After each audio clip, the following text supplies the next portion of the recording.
Ama naming makapangyarihan sa langit, sa lupa, sa ilalim ng lupa, sa makita at makita, sa may buhay at walang buhay.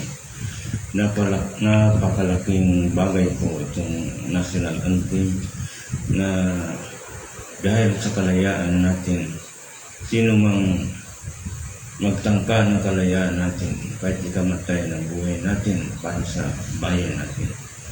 Kaya po, mga kapatid na Pilipino, buong Pilipinas, buong daigdig, na ang kalayaan natin ay talagang magkaroon ng hustisya. Pagka nagkaroon tayo ng hustisya, magkaroon tayo ng kalayaan, kasaganahan, at buhay na walang hanggan. Ito po ang kultura natin. Sa unang panahon, ang mga tao dito sa bansa natin hindi na mamatay. 1,000 years ang edad nila. Pagka 1,000 years na edad nila, i-rapture na sila. Dinadala sila sa ibang planeta.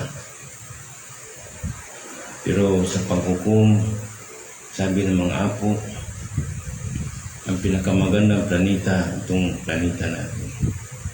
Dahil ito napili ng Panginoon Diyos na katawan niya, sentro ng kanyang kapangyarihan.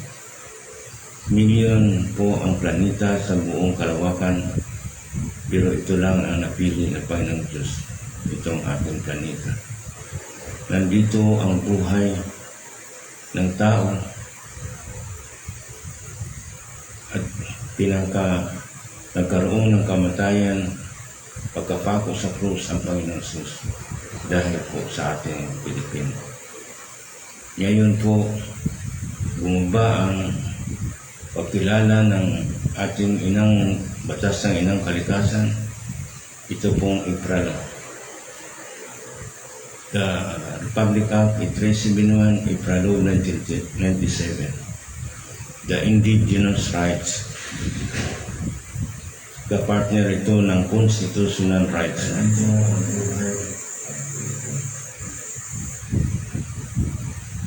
Kaya pasalamatan natin una, Panginoong Diyos, sa simula at katapusan, Alpha and Omega.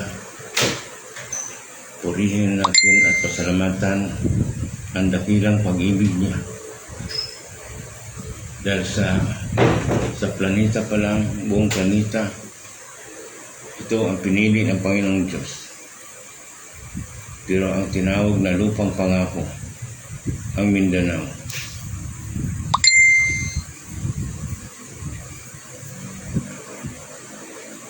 Kaya tamasahin natin, isip-isipin natin ng mabuti kung gaano tayo ka-importante sa Diyos.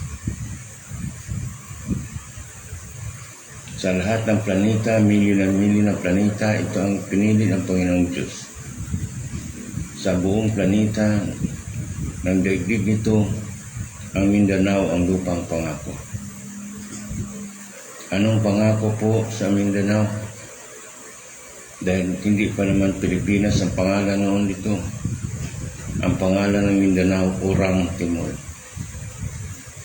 Ibig sabihin ng Orang Timor, tirahan ng mga anak ng Diyos. Mga hari, mga reyna, mga prinsesa, prinsipi, na walang kamatayan. Kaya sinabi kay Kanaon, sa 7 na magkapatid, ang panganay po si Apo Buddha. Ang sunod po si Apo Buddha po isang lumpok. Kaya nakaupo lang siya. Pero siya ang panganay. Yan po ang kasaysayan natin sa Manubo. Sa Mindanao. Manubo, pangako po yan, saad. Na lahat ng kayamanan, si Apo Buddha ang namamahala. Dahil siya ang panganay sa kasaysayan ng ating bansa. Si Kanaon, sinabihan ng magbabaya o God, Kanaon, mahirap pa ngayon. Ay ang kayamanan ng buong daigdig, si Apo Buddha ang namamahala. Dahil lumpo siya at panganay siya. Pero darating ang hustisya sa bansa nito mabaliktad. Ikaw na ang pinakamayaman sa buong mundo at mayroong dagdag buhay na walang hanggan.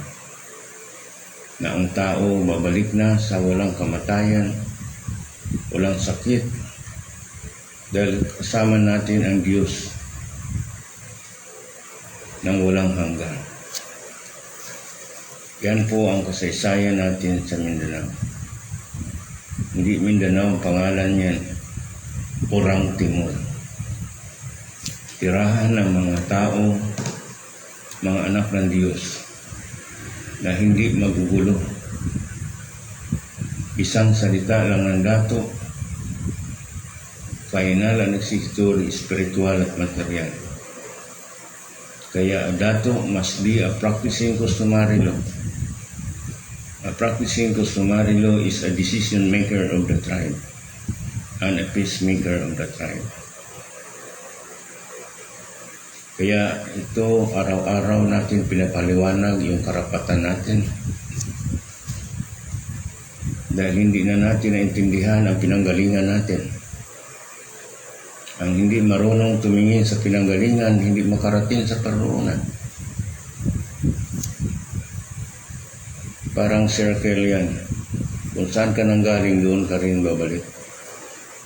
Kaso lang hindi mo man alam ang pinanggalingan mo, hindi mo talaga maintindihan ang ipralo.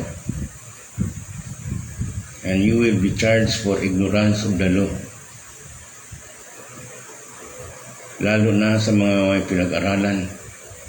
Marunong ka bumasa o hindi mo pwede sabihin na hindi mo alam ang batas. Kaya nag-issue tayo ngayon ng Diplomatic Immunity Sovereignty Divine Certificate. To implement EPRA law, we need a divine intervention. Dahil kung walang divine intervention sa ating pag-implement ng batas, walang banal na espiritu na mag-guide sa ating isipan, ating damdamin.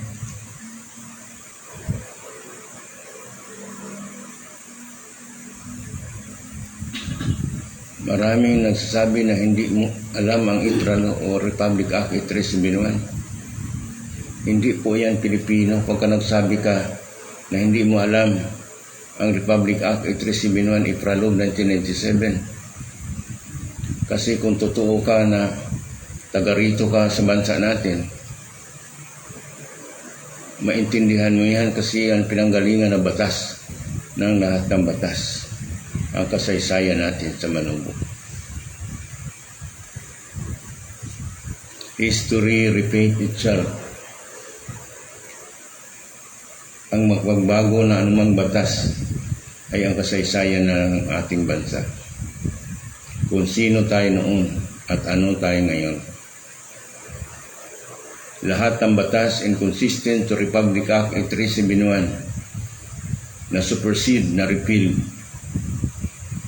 Lahat ng branches of government, executive, judiciary, legislative, will only assist, protect the rights of the indigenous people.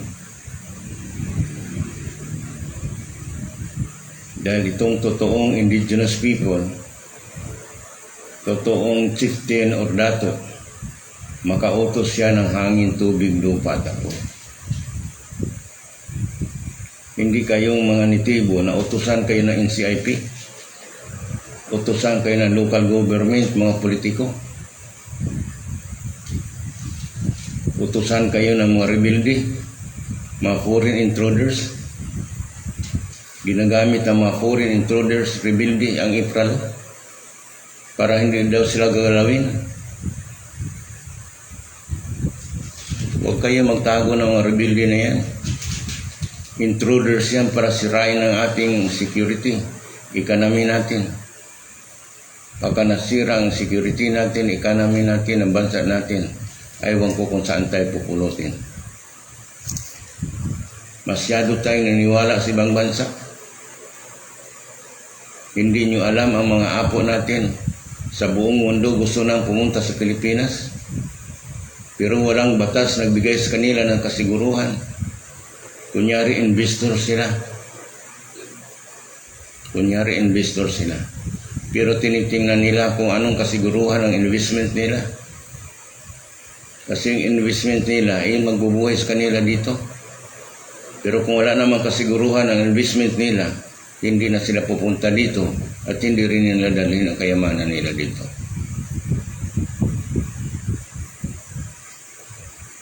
Kaya tayong Pilipino, magkaisa tayo sa kapayapaan. Maging example po tayo ng kapayapaan. Dahil ang justisya nandito na. IPRA will give justice to humanity. Hindi lang sa bansa natin, kundi sa buong daigdig. Pero ipinangako yon ng mga apo ng magbabaya o God o ni Allah na tayong Pilipino ang mangunguna sa kapayapaan.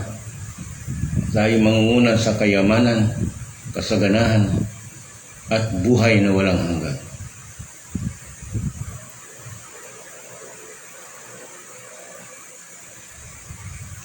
IPRA, hindi ko alam. Mga abogado kayo, mga professional kayo, hindi nyo alam ang IPRA. Kasi hindi kayo totoo na Pilipino. Mabuti pa itong nitibo, no read, no write. Nabigyan ng diplomatic immunity, sovereignty, divine certificate.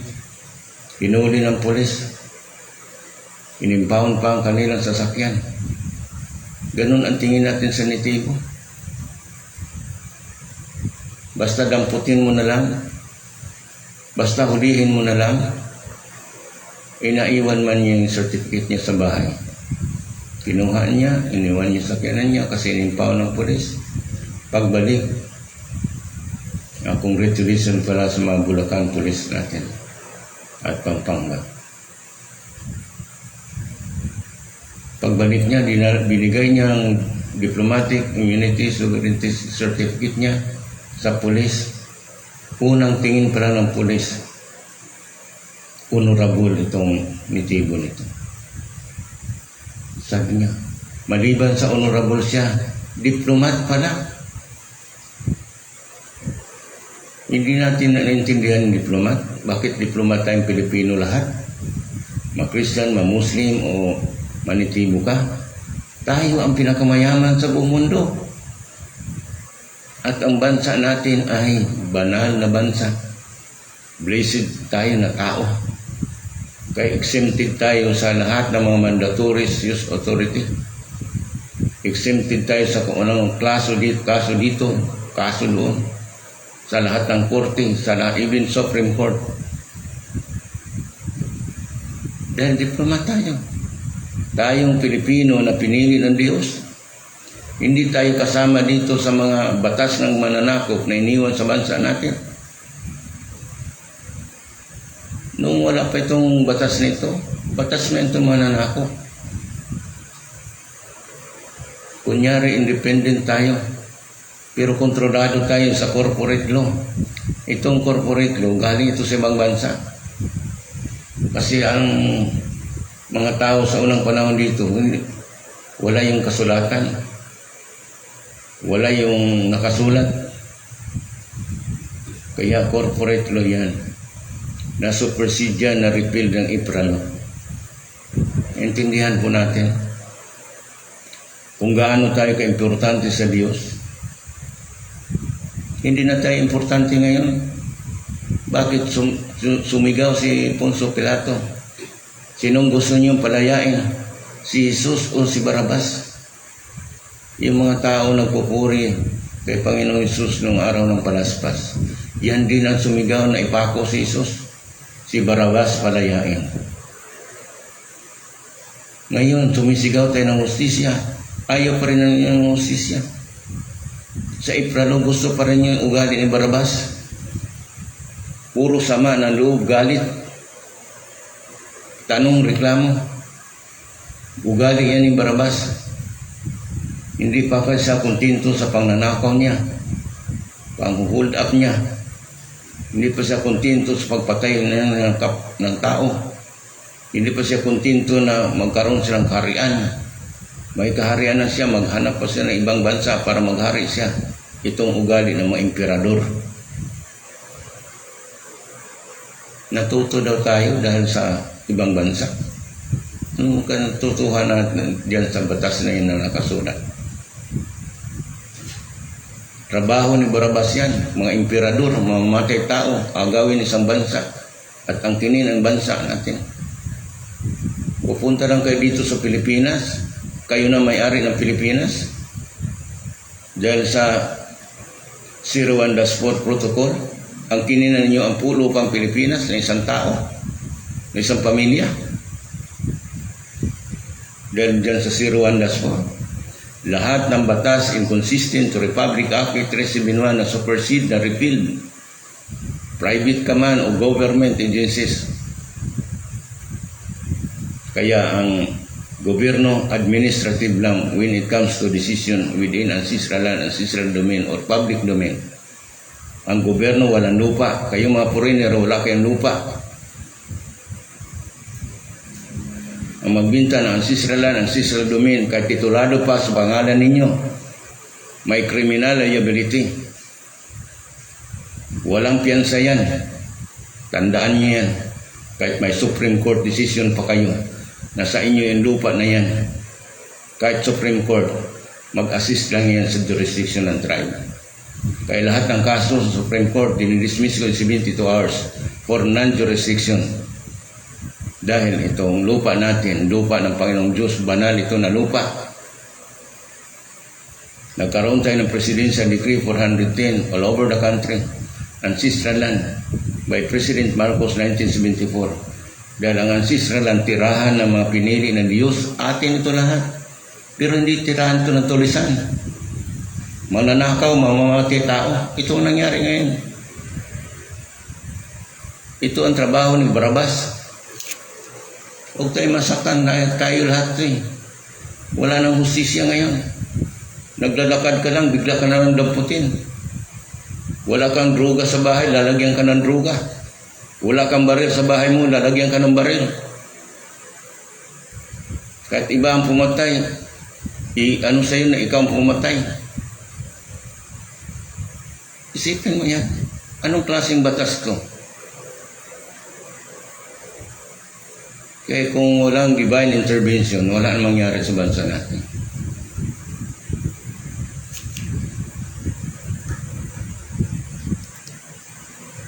We need justice. Ibinaba ang Republic Act 371, April 1997, para kilalanin ang batas ng ating mga ninunong mga apo natin. Bakit tayo tinawag ng lupang pangako? April will give justice to our country, hindi lang sa bansa natin, kundi sa buong daigdig. Dahil batas na po ito ng inang kalikasan, gobyerno ng Diyos, practiced by the tribe since time immemorial. Hangin, tubig, lupa, apoy. Ito na po ang 4 elements kay buhay nating tao. Hindi tinitingnan ng Panginoong Diyos ang ating kasalanan. Pero bigyan mo naman ng hustisya ang sarili mo.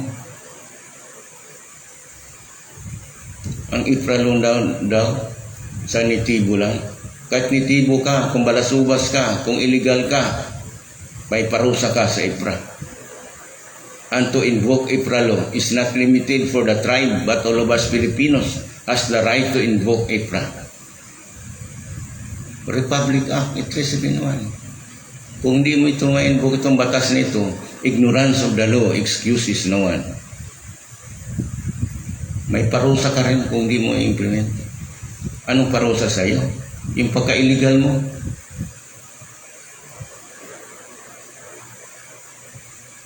Pagka mga illegal, ang galing natin. Pagka sa Diyos na, tutulog-tulog na tayo. Hindi mo alam na may parusa na tayo ngayon. Hindi tao na nang bigay ng parusa, kundi kalikasan na. Kasi kung tao magbigay, kakalabanin natin. Lahat ng paraan, kakalabanin natin. Ito ngayon ang kalaban mo, sarili mo. A right to self-governance as per April. Marunong ka maggobyerno ng sarili mo. Marunong ka magdepensa ng sarili mo. Hindi mo madepinsa ang sarili mo sa constitutional rights, sa indigenous rights, ay hindi ka Pilipino. Huwag kayong umasa sa akin, pareho lang tayong Pilipino, pareho lang tayong tao. May kanya-kanya tayong trabaho. Trabaho lang ito sa akin. Mabuti nga kayo may nagsasalita ng hustisya. Kasi karamihan, puro Biblia, puro Holy Quran.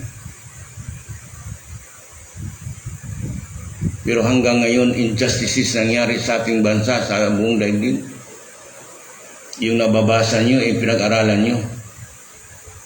Ang customary law, hindi binabasa. Kasi practice yan ng gobyerno ng ating mga ninuno, mga apo natin. Batas ng Diyos na simula at katapusan, Alpha and Omega. Kailangan nyo turuan ko kayo. Hindi ko pwede turuan ang sarili nyo. Ma-Christian ka, ma-Muslim ka, manitibo ka. Swerte ka, nanitibo ka kasi alam mo ang practice ng iyong mga magulang. Bakit magulang nyo nun? Magnanakaw? Tulisan?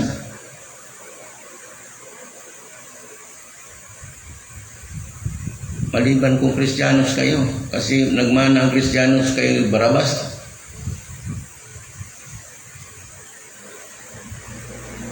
Kitang nitibo, hindi tayo nagmana kay Barabas.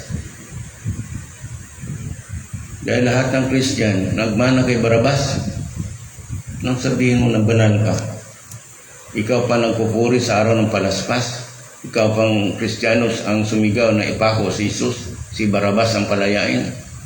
Yun ang kasaysayan. Kaya mga Muslim, mga Buddhist, ayaw dito sa Kristiyanos.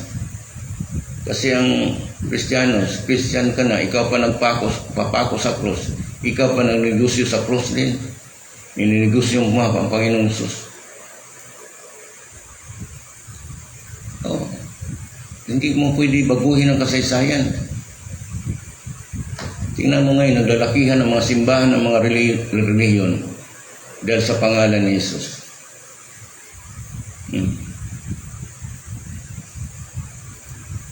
Hold up yan.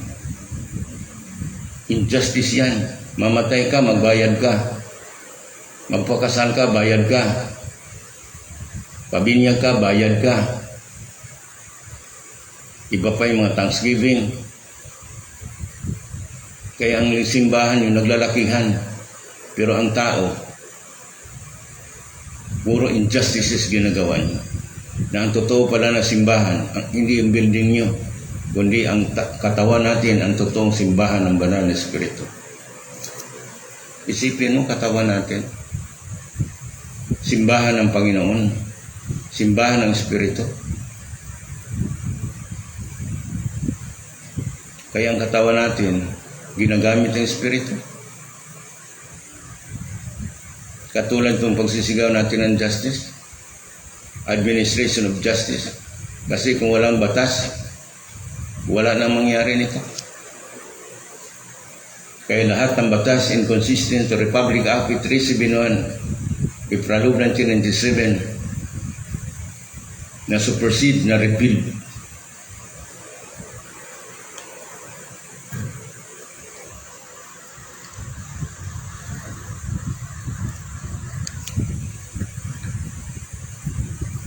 Itong ginagawa ko araw-araw para ma-influensya ang isipan natin, damdamin natin for justice.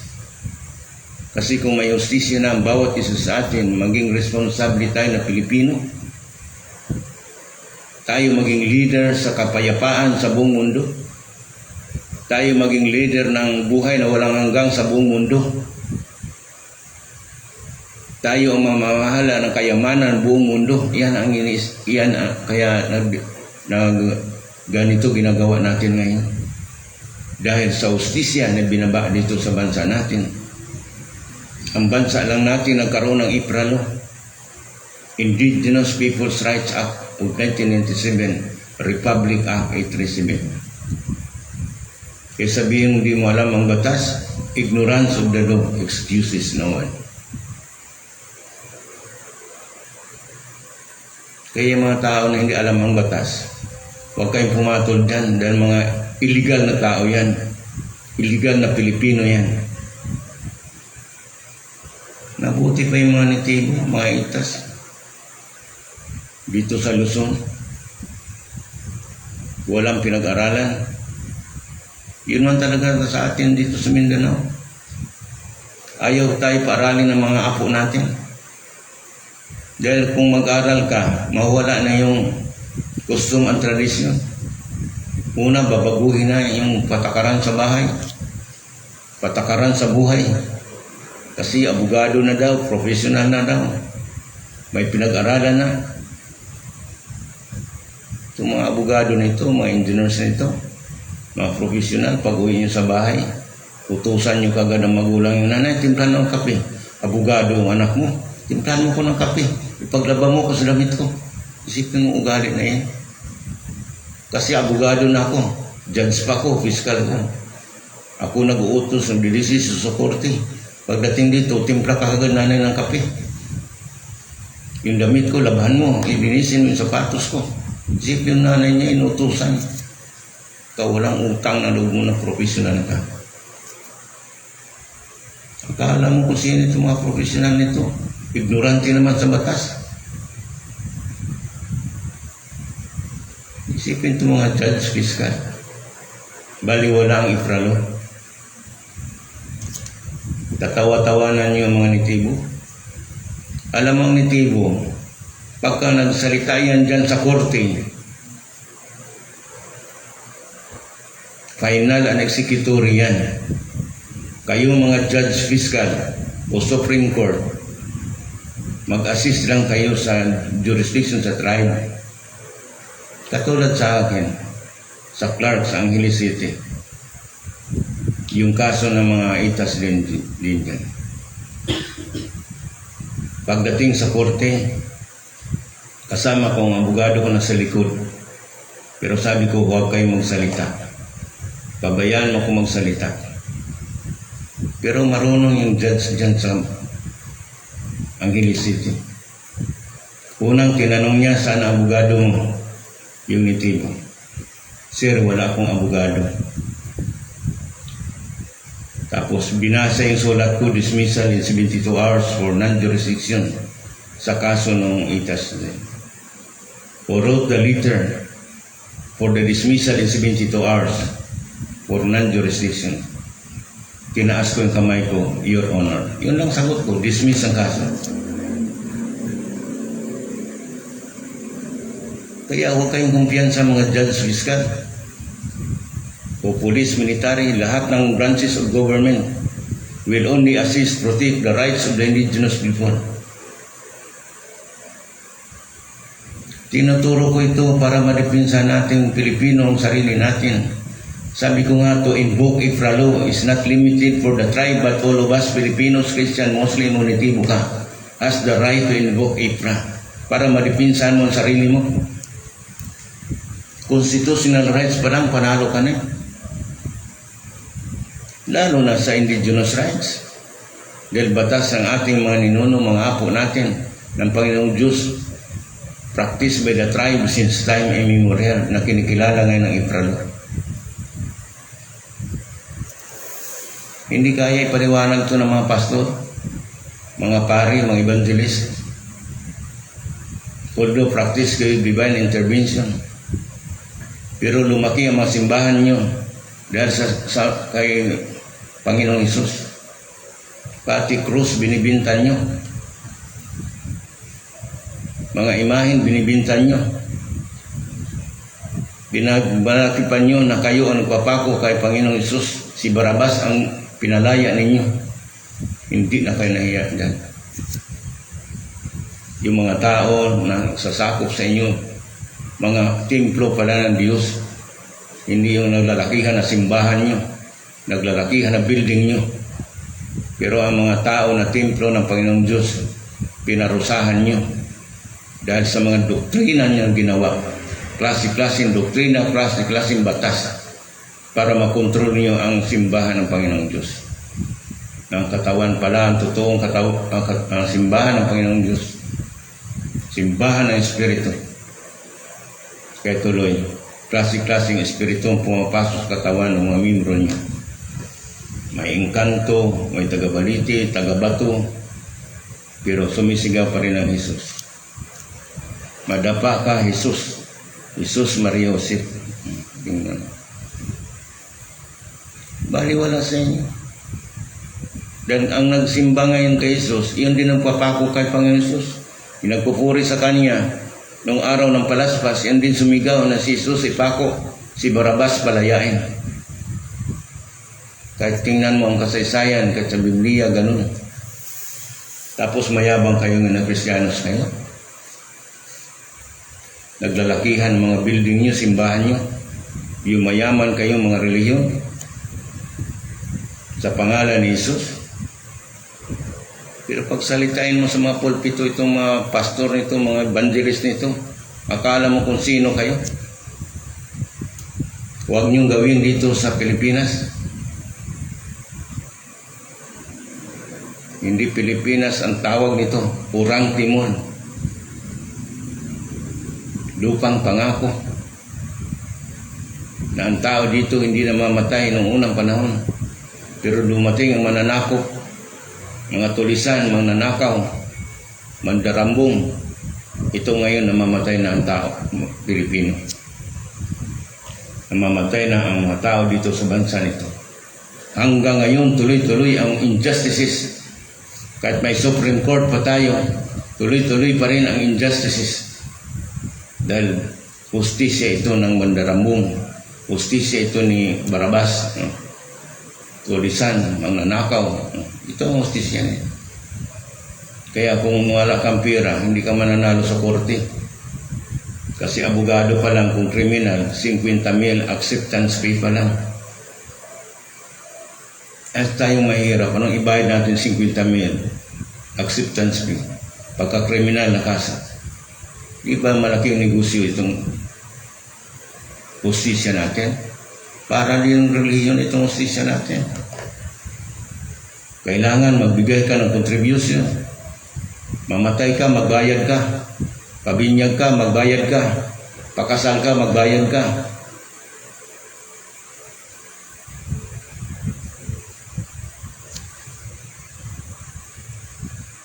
Ano nangyari? Isip-isip na tayo ngayon mga kapatid. Ang bansa natin ang pinakamayaman sa buong mundo, pero mukha tayong pulubi. At mababa ang tingin sa atin sa ibang bansa. Pero yung bansa na, ibang bansa na yan, iyan ang samantala. Sila mga foreign intruders ng panahon. Sila yung tinatawag na mananakop. Pagka mananakop ka, ugali ni Barabas yan. Patay dito, patay doon, lahat ng kayamanan natin, hakutin sa ibang bansa. Hanggang ngayon, hinahakot pa rin ang kayamanan natin sa ibang bansa. Tapos mga mining ngayon, lalo na sa langis, ang magmimina ibang bansa, ay huwag kayo pumayag dyan. Kung teknology ang pag-usapan ng mga scientist natin, Pilipino, hindi taga ibang bansa. Umalis lang mga scientist natin dito dahil mababa ang bayan. Mababa ang income nila. Pero kung maayos itong gobyerno natin, lahat ng mga scientist na Pilipino, pauwiin natin dito. Mga doctors natin na magagaling, nasa ibang bansa kasi malaking income. Mga professional natin, nandun sa ibang bansa. Pira lang pinapadala dito. Pero kung saan sila nakapira, doon sila naniwala. Dahil sa profesyon nila. Hindi nila alam na tayong Pilipino ang pinakamayaman sa buong daigdig. Tayong Pilipino are the chosen ones. Banal na tao tayo, banal na bansa tayo. Ito ang information dissemination lagi natin na araw-araw. Administration of justice. Give justice yourself. Mabigyan mo ng hustisya sa sarili mo, malalaman mo kung saan ka galing.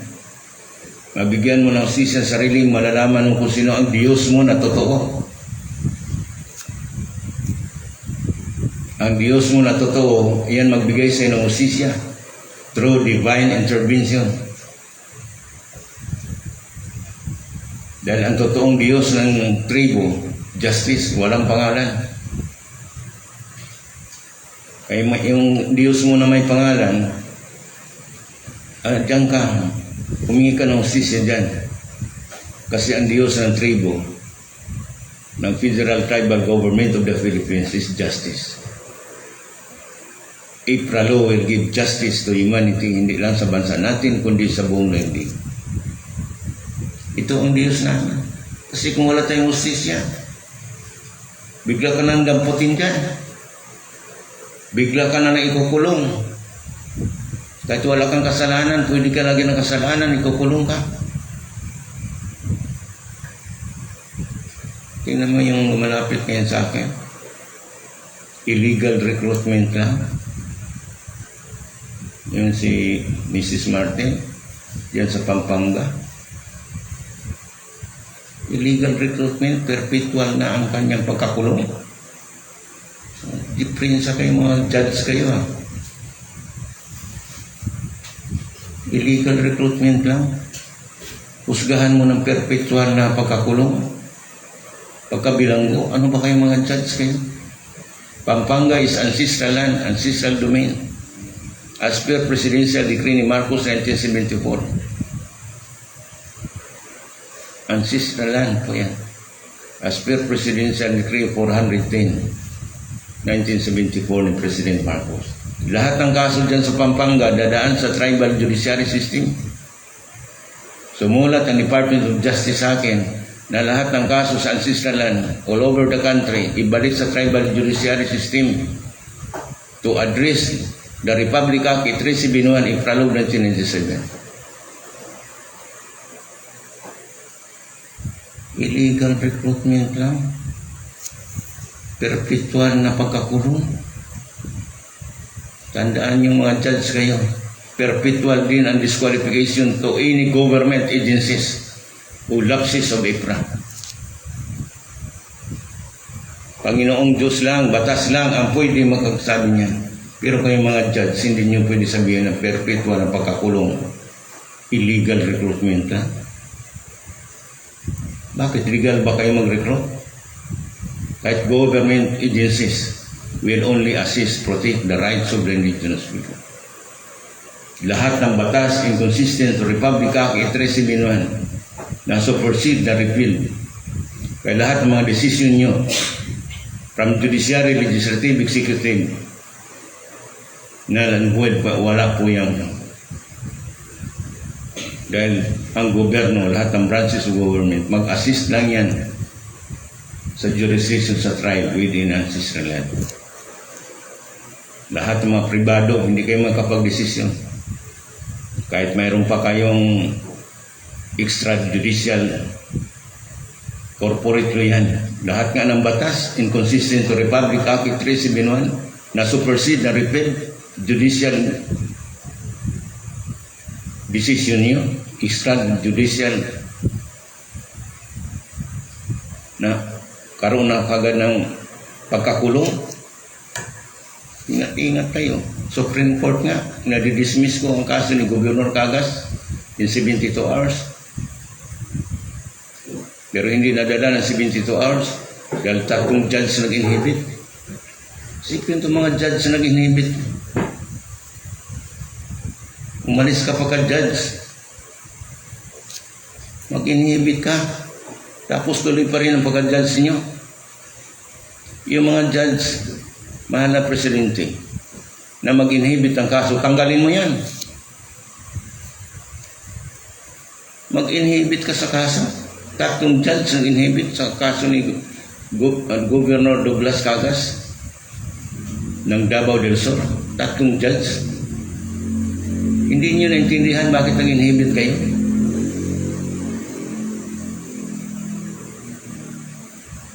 Mag-inhibit kayo hindi, may parusa kayo. Tapos tuloy-tuloy pa rin kayo sa trabaho niyo as a judge. Lahat ng batas inconsistent to Republic Act 371 na supersede, na repeal kahit pa sa ibang bansa. Swerte tayo, may ipralo tayo sa bansa natin, sa ibang bansa.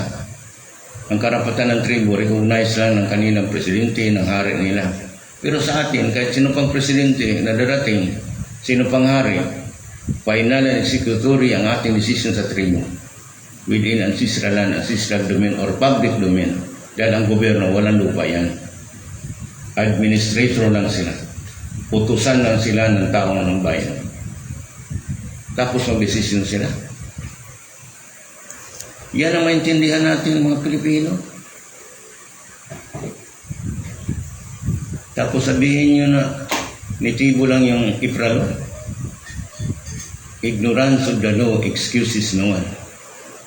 Kaya huwag kayong maano na, hindi kinala Gob, hindi kinilala yung sulat mo. Yan mo yan. Hindi niya kilala rin sarili niya.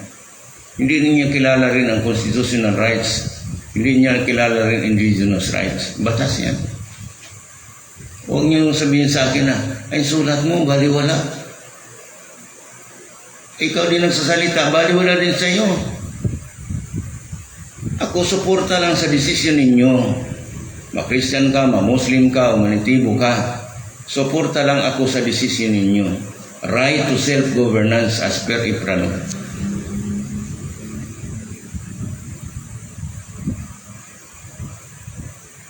Huwag niyo isisi sa akin na hindi ka nakalabas sa kulungan. Nandito ako, information, dissemination, administration of justice, base sa Republic Act 8371, Ipralo 1997. Kung hindi nyo kaya, hindi ko rin kaya. Kahit sa tribo, kung hindi nyo kaya desisyon na ng tribo nyo, hindi ko rin kaya. Kasi bawal yung intervention of jurisdiction. Bakit nag-leader ka sa tribo? Hindi mo kaya pala bigyan ng desisyon ang sarili mo at saka ang tribo mo. Huwag ka mag-leader na dato o chieftain ka. A leader from the tribe is practicing customary law. A practicing customarily must be a decision maker and a pacemaker. Hindi yung nitibo ka, dato ka, utusan ka ng NCIP, utusan ka ng politiko, utusan ka ng DNR, utusan ka ng reliyon, utusan ka ng rebelde. Anong klase kang nitibo ka?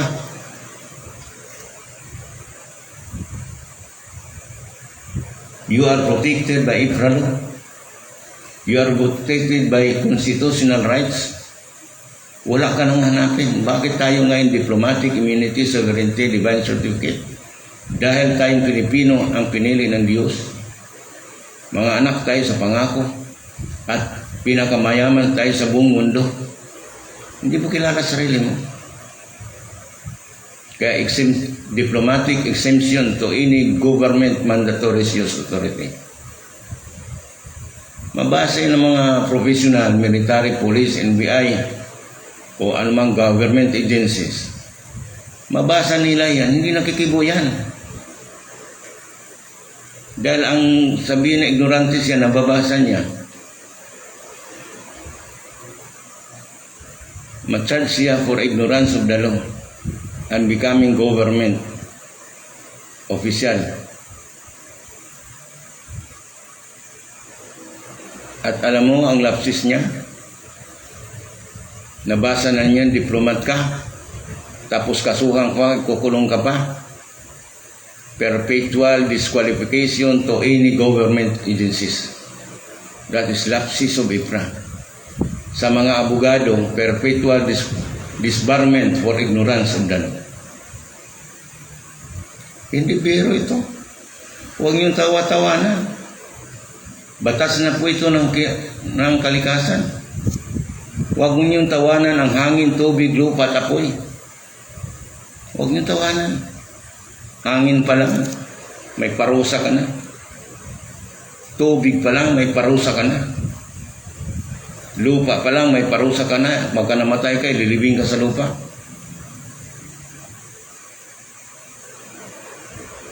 Apoy pa lang, may parusa ka na. Kaya nasusunog ang bahay mo at sinusunog ang tao. Parusa yan. Wala tayong recognition sa batas ng inang kalikasan. Ang mga kabundukan, pinagbubuldos ninyo, pinagmimina nyo, giniba nyo. Wala kayong free, prior, informed consent sa tribe. Kung mayroon man, mga nitibo ito na balasubas, binibinta yung kabundukan nila, pupunta ng Maynila, ibinta ang ancestralan nila, ancestral domain nila. Tingnan mo yan. Saan ka makakita niya? Kaya yung kayo, subukan nyo magbinta sa Manila, sa Davao, sa Cotabato, sa Cebu. Magbinta kayo ng ancestralan, padampot ko kayo. Hindi pwede nga ibinta yan. Ang nagbinta at nagbili, pareho may criminal liability, walang piyansa yan. Part of heinous crime yan. Ito na ang tatanga-tanga ng mga investor. Bigay ka ng pera. Walang ancestral domain. All over the country, pwede ibinta. Bilihin nyo. Kahit bilyon-bilyon pa, trilyon na lupa yan. May parusa kayo dyan. Sayang lang investment ninyo. Dumaan kayo sa tama na legal na paraan. Lahat ng ancestral land all over the country, ancestral domain or public domain, kailangan may karoon yan ng free, prior, informed consent. Dahil oras masira ang investment mo, development mo dyan, ang mananagot, yung tribo dyan na decision maker, na peacemaker.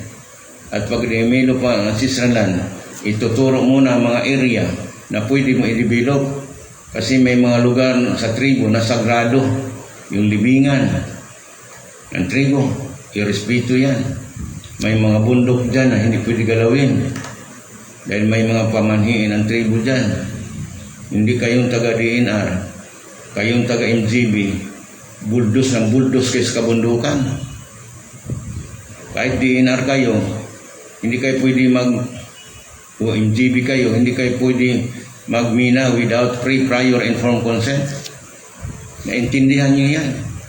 Kasi ang DNR may sariling opisina yan sa indigenous, sa tribo. May sarili kayong opisina.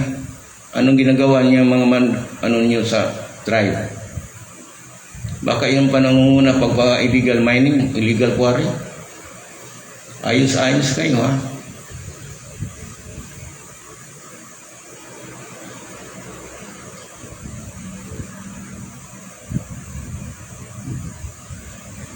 Yung mga inosente dyan, pinagkukulong niya. Magpakulong na lang daw kasi wala man siya magawa. Kasi hindi rin niya naintindihan sarili niya. Magpakulong na lang. Kaya nandiyan sa Biblia, kaya nagkaroon ng problema ang bayan natin dahil sa pagka-inosente sa batas. Pero ngayon sa Epralo, sikapin ko araw-araw kung magpaliwanag ng karapatan ng bawat Pilipino. Una, sa constitutional rights natin. Pangalawa, itong indigenous rights natin. To practice indigenous rights, you must be gifted by God. It needs divine intervention. Dahil divino gobyerno ito ng Panginoong Diyos noong unang panahon, practiced by the tribe. Kaya we challenge all the Christians, Muslim, o Nitibo, na practice of divine intervention kasi sarili mo lang. Salvation is personal. But salvation sa bansa natin is secured by Epralo that will give justice all of us.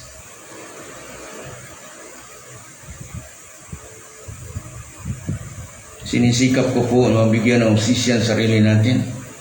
Dahil pagka may hustisya na tayo sa sarili natin, matuklasan natin na tayo pala banal na katawan ng Diyos. Mismo Espiritu ng Diyos magsamba sa katawan natin. Paano kung magsamba ang Espiritu Santo sa katawan natin? Puro tanong, reklamo, puro sakit, problema, dahil nagmana tayo sa ugali ni Barabas.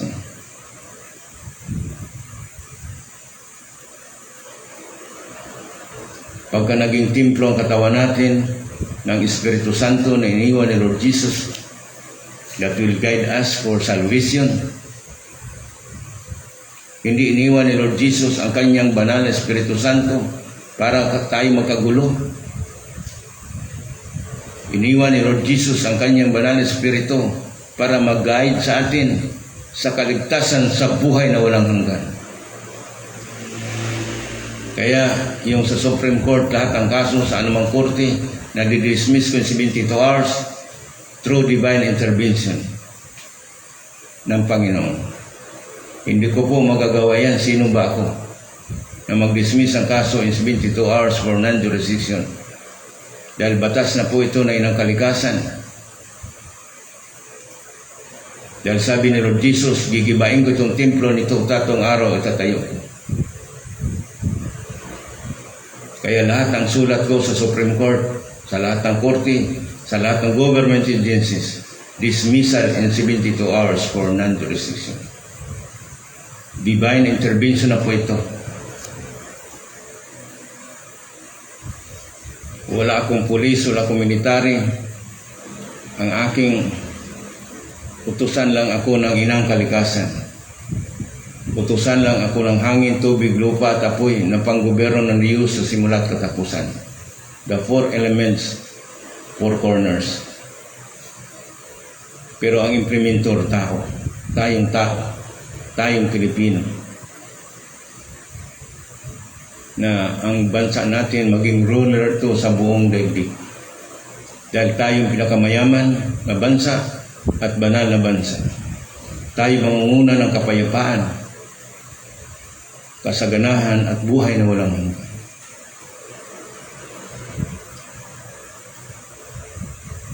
Pinapaliwanag natin ito dahil secured po ito ng April. Binigyan tayo ng kasiguruhan ng batas. Kasi kung walang batas, hindi tayo magkaintindihan. Ang kaigihan nito, ang kagandahan po nitong Ipralo, lahat ng batas inconsistent to Republic Act 8371 na supersede niya, na repealed niya. Kaya ang Ipralo lang ang makapagbigay ng hustisya ng sarili natin. Pero kung tuloy-tuloy ka pa rin sa kasamaan mo, bahala ka sa buhay mo.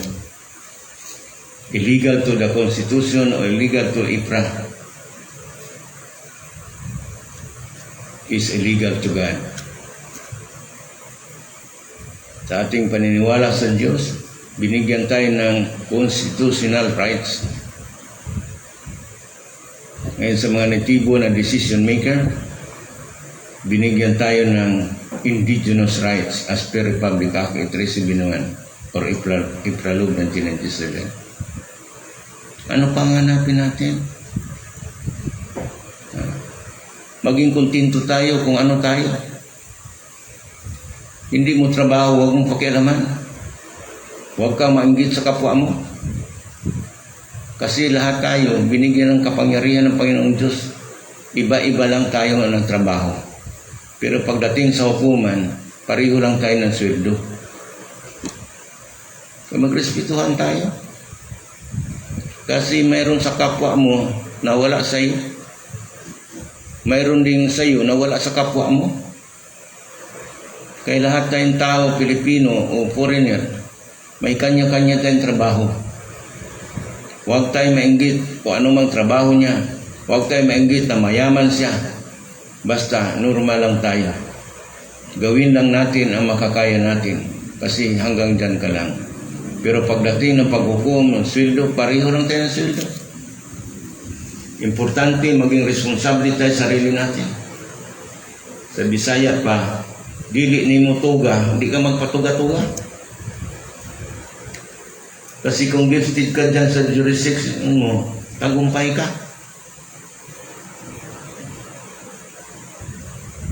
Yung tagumpay ni Higyawan, anong tagumpay ni Higyawan? Nagkaroon si Higyawan ng jurisprudence sa Supreme Court sa Ipralo. Dahil ang Ipralo, na-supersede niya lahat ng batas inconsistent to Republic Act 8371. Na-supersede niya, lalo na ngayon na may jurisprudence na sa Ipralo, si Higyawan.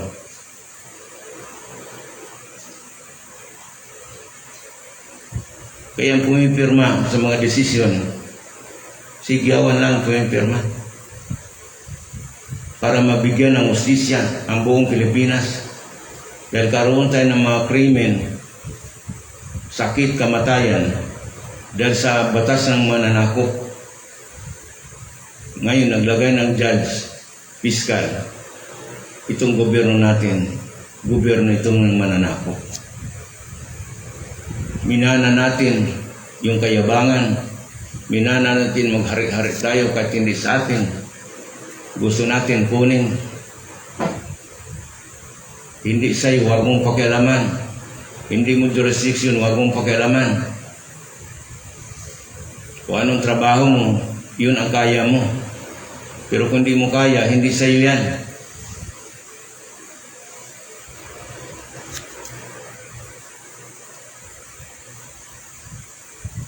Dili ka magpatuga-tuga, nga dili ni mo tuga sa atong mga Bisaya.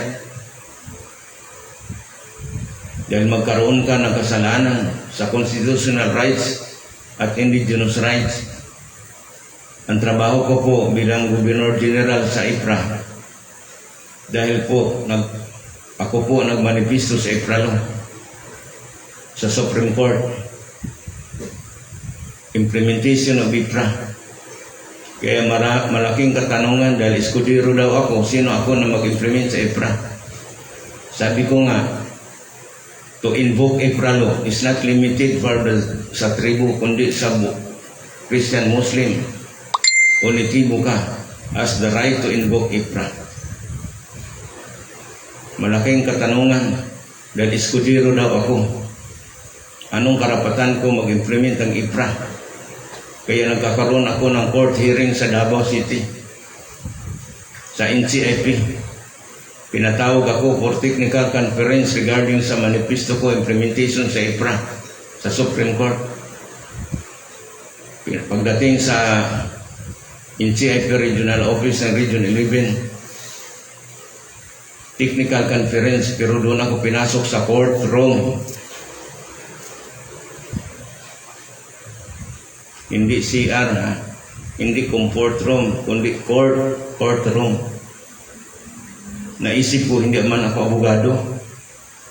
Naisip ko rin, sino itong NCIP para mag-decision sa ancestral land? Davao City is ancestral land as per Presidential Decree ni Marcos. Lahat ng kaso sa Davao City dapat dadaan sa tribal judiciary system as per Department of Justice. Tapos, pagdating ng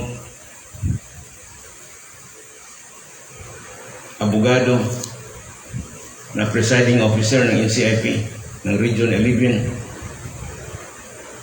sabi niya na ako ang presiding officer. Kayo ba si Dato Igyawan? Opo. Marunong ka magdasal ng itibo. Natural, matigamay ako mag-ampo ng kanami. Batasan.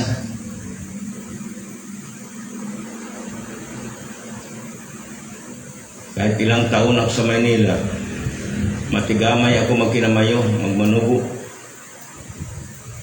Dili ng uban mo aring Manila, pagbalik sa Mindanao, Tagalog na.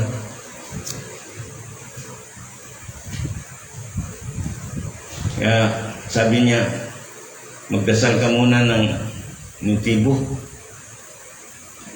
Ako pa ang tinuturuan ng NCIP, tingnan mo katangahan. Tapos ako pa rin kanta ng national anthem. Pagkatapos na upo siya doon sa upuan niya as presiding officer, nung hawakan na niya yung martilyo niya, ang sarap ipukpuk sa ulo niya yung martilyo niya. For ignorance of the law. Sabi ko, attorney, nung tinaas niya yung martilyo niya, attorney, nababasa mo ba itong sulat mo sa akin for technical conference? Invited ako within 7 days for technical conference regarding my manifesto, implementation sa IPRA. Naintindihan mo ba ito? Dapat conference tayo, hindi dito sa courtroom. Your office will only assist protect the rights of the indigenous people. This office, National Commission on Indigenous People, is the office of the Chief Executive ng Malacanang.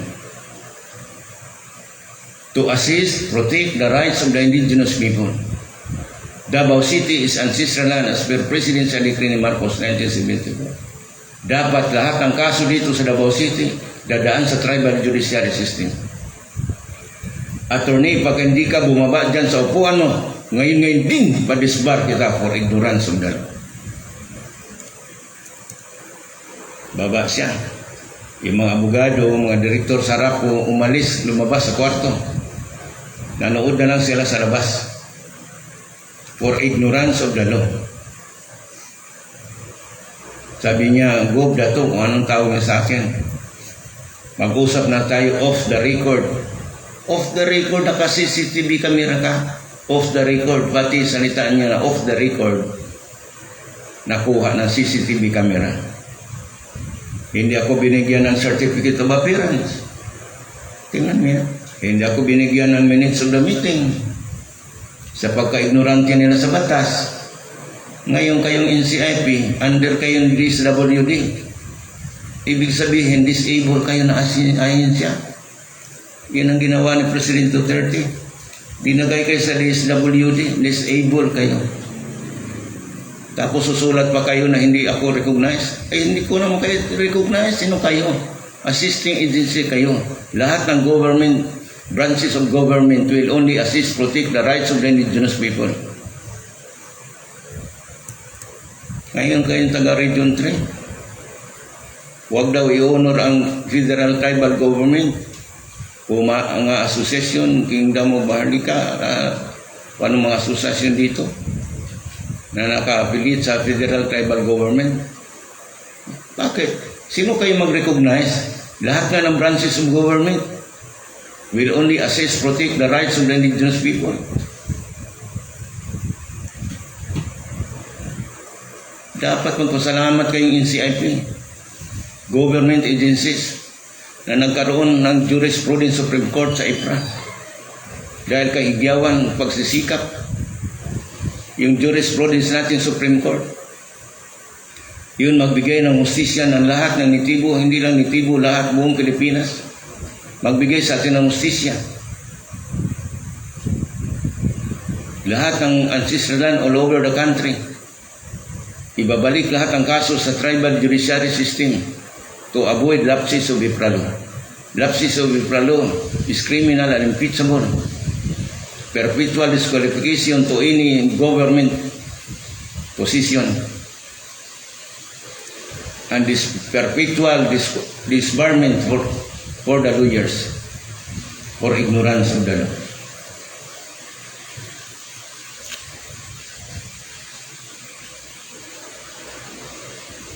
Kaya gusto ko manood kayo lagi. Hindi ko ito ginagawa para sa sarili ko. Para sa mga injustices sa gobyerno. Para sa mga injustices sa mga relihiyon.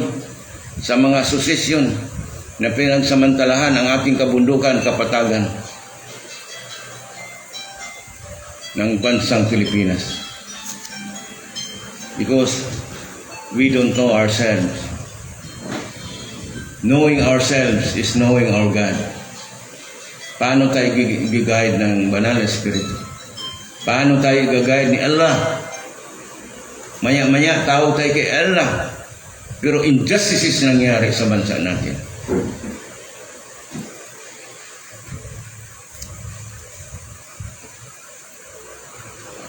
Magkaroon tayo ng hustisya bawat isa sa atin na makilala natin ang sarili natin na anak tayo ng Diyos sa simula at katapusan. Makilala natin sarili natin na tayong Pilipino pinakamayaman sa buong mundo. Pero kung hindi mo kilala ang sarili mo, pasaway ka talaga.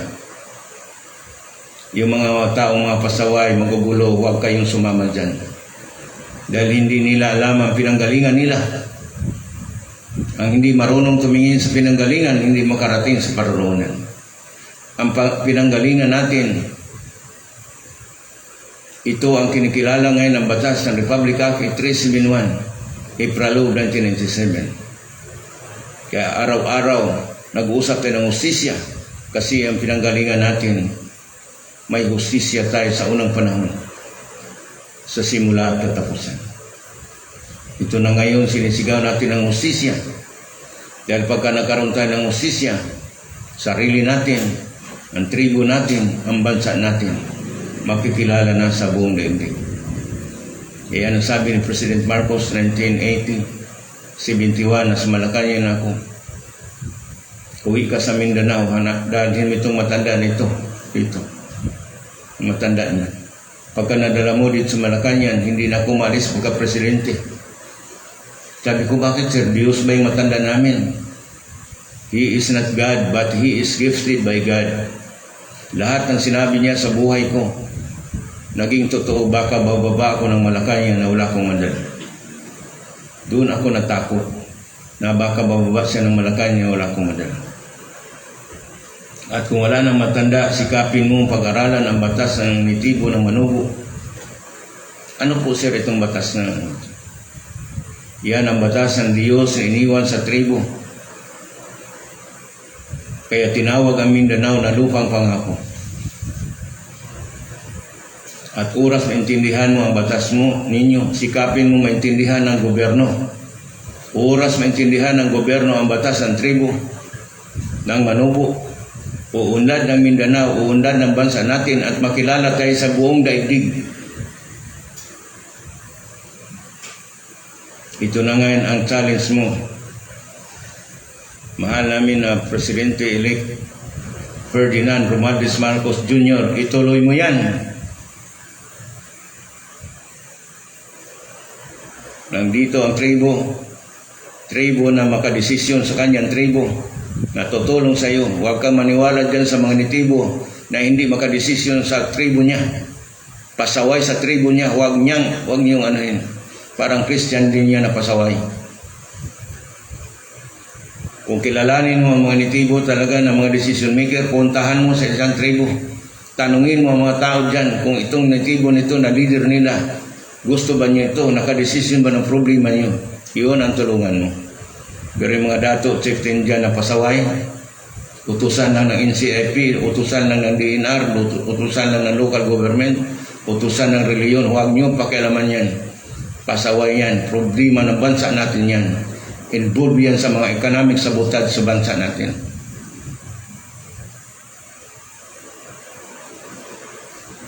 Kaya magandang hangarin ni former President Ferdinand Idrin Marcos, napakaganda po. Pero ang tingin sa pamilya niyo masama ang Marcos. Ako, 16 years old ako, 1971, nasa Malacanang na. Gawa ng mga foreign intruders itong nangyayari sa bansa natin. Kaya huwag kayong maniwala na makatulong ang ibang bansa sa atin. Kung ang ibang bansa ulitin nila yung pananakop sa atin, parusa, karma, abutin natin. Maniwala tayo sa sarili natin. Walang ibang makatulong sa bansa natin kundi tayong Pilipino. At kung anumang development sa buong Pilipinas, kailangan ang mamamahala Pilipino. Huwag tayo mag-rely ng pamamahala ng ibang bansa. Yan lang pakiusap ko sa iyo, BBM, President-elect Ferdinand Romualdez Marcos Jr. Yan ang pakiusap ko sa iyo. Huwag kang mag-rely ng ibang bansa. Dahil kung talented sila, mas talented tayo because we are the chosen ones.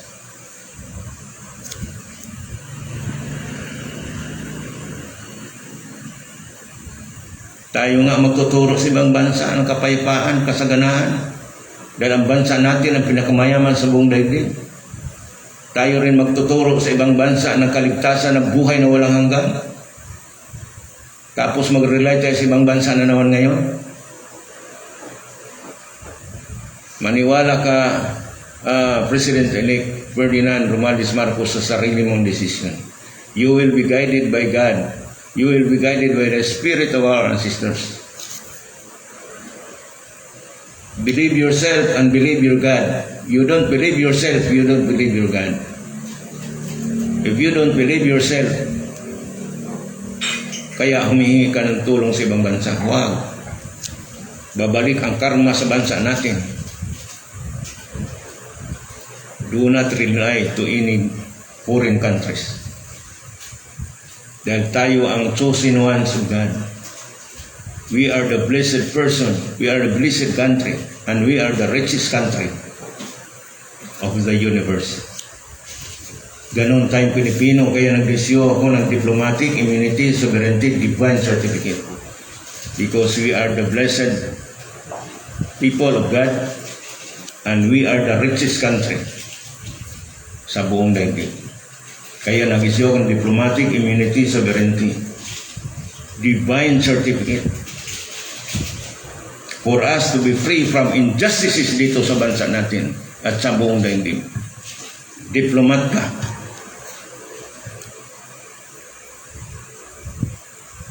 Yung tatak sa isipan natin, damdamin natin, na iniwan ng Panginoon Sus ang banal na Espiritu Santo. Dokumentado na po ang ating kaligtasan, material, spiritual. Sa material, sa pagkatao natin, diplomat tayo, exempted tayo from any government mandatory use authority. Hindi lang sa Pilipinas, kundi sa buong daigdig. Dahil itong batas na ito, batas ito ng mananako. Ibinabalik na ng Panginoong Diyos ang ating totoong pagkatao sa bansa natin. The sovereignty of our country. Na manatili tayong mapayapa, mag-leader tayo sa kapayapaan, kasaganahan, at sa buhay na walang hanggan. Yan ang gusto ng Panginoong Diyos. Iwas na tayo sa mga patayan. Iwas na tayo sa mga economic sabotage. Iwas natin sa mga druga. Iwas natin sa mga politiko na mandated ng ibang bansa. Kaya pumasok sila sa politika dahil suportado sila ng ibang bansa. Kaya lahat ng batas inconsistent to Republic Act 8371 na supersede na repealed niya. The government is purely administrative. Kaya huwag ang nakakaso ang mga government official, kasuhan natin administrative sa ombudsman. Kaya mayroong pulis kasabay ko sa ombudsman, nakasuhan siya sa IPRA, patribo. Sabi ng taga-ombudsman, kasi sabi niya na, sino kayo makatulong sa akin dito? Tapos kinikindatan ako ng taga-ombudsman.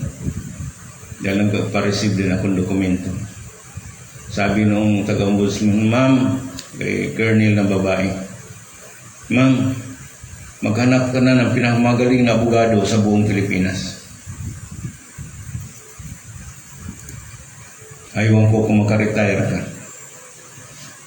Kaya kayo mga pulis, mga military, ingat-ingat kayo.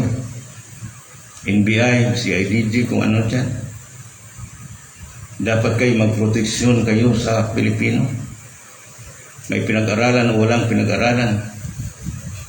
Bata o matanda, nandiyan kayo magproteksyon ng seguridad ng ating kapwa Pilipino. Hindi yung manguna kayo sa mga illegal na trabaho. Nakakahiya.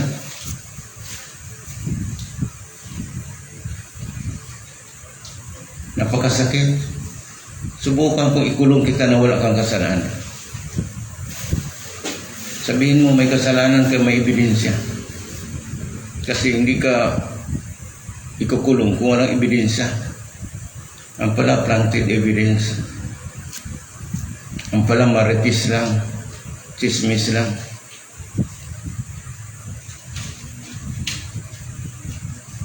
Give justice yourself, Pilipino. Para maging responsable tayo, mga government official, government employee, give justice yourself. Lahat din tayong Christian, Muslim, bigyan natin ng hustisya sa sarili natin na tayong mga Muslim, igagayad tayo ni Allah sa tamang daan.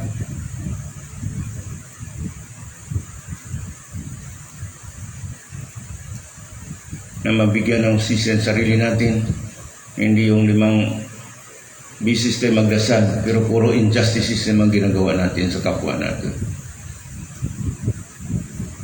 Christian, linggo-linggo ng simba. Puro injustices din. Malalaki ang donasyon nila simbahan kasi lumago ang negosyo nila.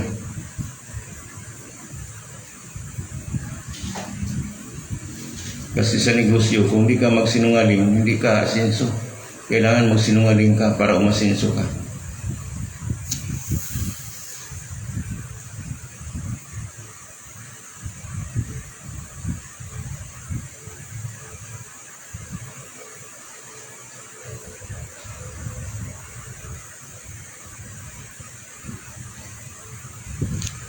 Kaya sa lahat po, araw-araw, kahit may naramdaman ako wala sa katawan ko, kasi habang galing ko ng ospital, pero ayaw ko sana magsalita, pero makonsensya man ako. Kaya wala mang sumisigaw ng hustisya ngayon sa bansa natin. Sa buong daigdig, wala man. Dahil halos lahat injustices ginagawa natin sa kalikasan. Dahil mana natin to. Ang mana sana natin ng buhay na walang hanggang at kasagana na walang hanggang. Pero nung pinako si Lord Jesus sa cross, tayo rin Kristiyanos nung sumigaw na ipako sa cross, si Barabas ang palayain. Hanggang ngayon nakapako tayo sa kamatayan. Nakapako tayo sa mga injustices, problema, sakit. Sana ang pagkabuhay ni Lord Jesus, siyang hustisya ng buong daigdig. Pero naging parusa tuloy. Kristiyanos ka, ninegosyo mo, pati cross, pati pagkamatay ni Lord Jesus, negosyo mo. Mabuti na lang si Lord Jesus namatay, walang bayad. Pero tayo Kristiyanos, mamatay, may bayad sa simbahan. Patay na, pabayarin mo pa. Hindi biro yung mamatayan ka. Okay lang magbayad ng pakasal kasi pakasal ka ba na wala kang pera? Mag-asawa ka ba na wala kang pera? Magpakasaya ka lang. Tingnan mo yung magpakasaya na nakasal. Wala pa isang taon, naghiwalay na. Dahil pangalan na, sabi pa ng apo. Alam mo pangalan ng asawa? Asawa. Ang sama ng sawa. Pangalan na nakasalanan. Pangalan pa lang, kasalanan eh.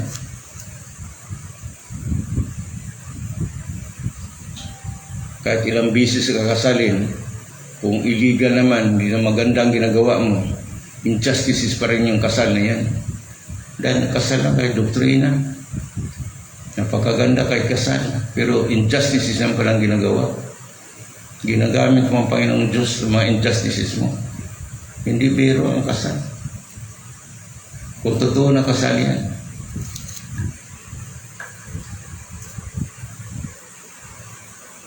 Doktrina yan, kasal. Lahat ng doktrina ng buong daigdig, walang kaligtasan yan. Dahil sa doktrin, kukontrolin mo ang tao. Ng katawan ng tao, temple of the Holy Spirit, temple of God.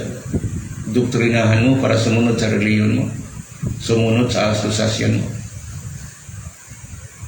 Sabi lang ni Lord Jesus, kung anong nagawa ko sa daigdig nito, higit pa magagawa ninyo. Kaya hindi tayo magagawa ng gawa ni Lord Jesus. Dahil nang sumigaw si Pilato, sinong palayain? Si Jesus o si Barabas? Ang sinigaw ng mga tao nagpupuri sa kanya sa araw ng palaspas, hindi sumigaw na si Jesus ipako sa cross, si Barabas ang palayain. Ito kayo malaya si Barabas sa buhay natin. Hindi ito madala ng iyak-iyak. Kahit umiyak ka pa ng dugo, kahit magdapa-dapa ka pa, magduhod-duhod ka dyan, dahil puro injustices ginagawa mo. Kaya lagi ito araw-araw. Sinasabi natin itong Justisya, Administration of Justice as per Republic Act 8371. Kung nagkasala man tayo,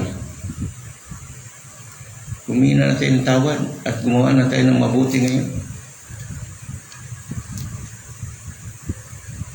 If Ralu will give justice to humanity, hindi lang sa bansa natin, kundi sa buong daigdig. Anong ginagawa niyo mga pastor? Tuloy pa ipapaganda ng mga building ninyo. Lahat ng dekorasyon ng gana. Ang nagdekorasyon pala ng simbahan niyo, mga totoong simbahan ng Banal na Espiritu Santo. Nakakaya. Naglalakihan na ang kayamanan ninyo sa relihiyon niyo. Naglalakihan ang building niyo. Ang mga tao patay gutom na. Pag uwi, mangungutang ng 5-6, parusa pa rin abutin niya. Dahil sa mga economic sabotage sa bansa natin, hindi tayo nagbabayad ng buwis sa gobyerno natin. Mga evangelist sa ibang bansa, pag dumating dito, sako-sako ng pira ang kukunin nila. Evangelist ng bansa natin, Pilipino, magbigay ng pira, 10 piso, 5 piso.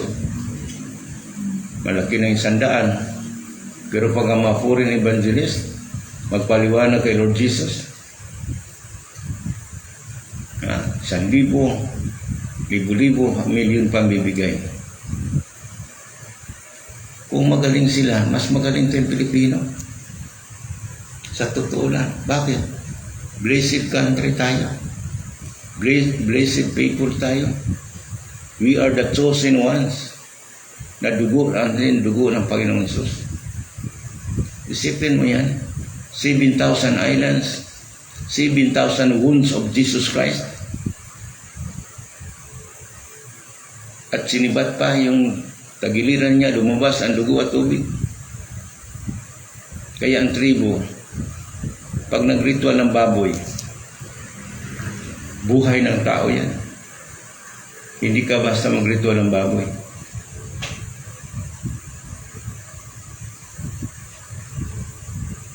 Takot ka sa baboy kasi baboy ugali mo. Ayaw kumain ng baboy kasi baboy ugali niya.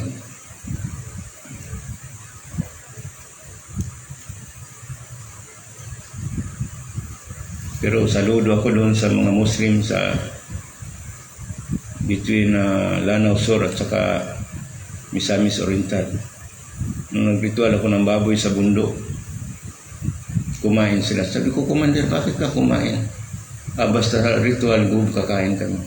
Halal sa amin yan.